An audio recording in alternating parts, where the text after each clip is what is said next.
지난 2022년 한 해 산불로 사라진 우리나라 숲의 면적은 얼마나 되는지 알고 계신가요?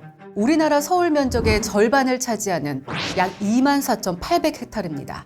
더 충격적인 사실은 지난 한 해 산불로 사라진 면적이 과거 20년간 산불로 사라진 총 면적보다 더 많다는 겁니다.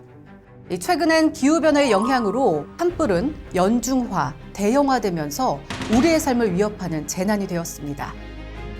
안타까운 건 이러한 산불이 낙뢰와 같은 자연현상이 원인인 경우는 거의 드물고 대부분이 사람의 부주의에 의해 발생하고 있다는 사실입니다.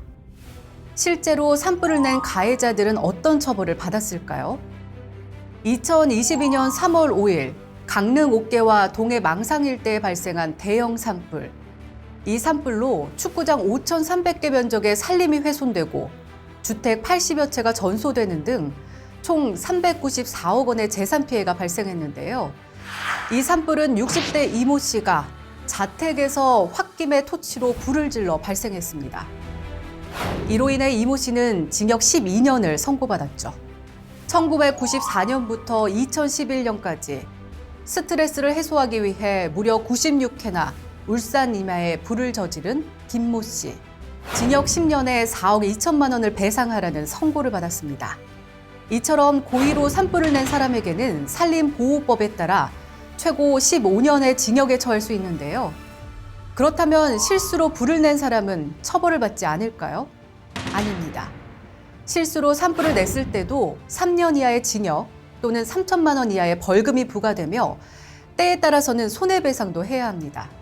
실제로 2016년 4월 충북 충주에서 쓰레기를 소각하다 산불을 낸 박모 씨는 징역 10개월에 8천만 원의 배상금을 선고받았고 2017년 3월 강릉 옥계에서 담배꽁초를 버려 산불을 냈던 약초 채취꾼 2명은 각각 징역 6개월과 징역 1년에 집행유예 2년을 선고받았습니다. 산에 오를 때에는 산림보호법에 따라 라이터와 같은 인화물질을 가지고만 있어도 과태료를 내게 됩니다. 그러나 미국과 일본이 산불 방화제에 대한 처벌로 최대 사형에 처하는 것에 비하면 여전히 우리나라는 산불 방화제에 대한 처벌이 낮아 벌칙과 과태료를 상향하는 법안이 추진되고 있습니다. 꼭 처벌이 두려워서만이 아니라 이렇게 불로 인해 산이 타버리면 조림 상태가 복구되는 데에만 최소 30년이 소요됩니다. 나무가 자라 숲이 되는 시간 100년.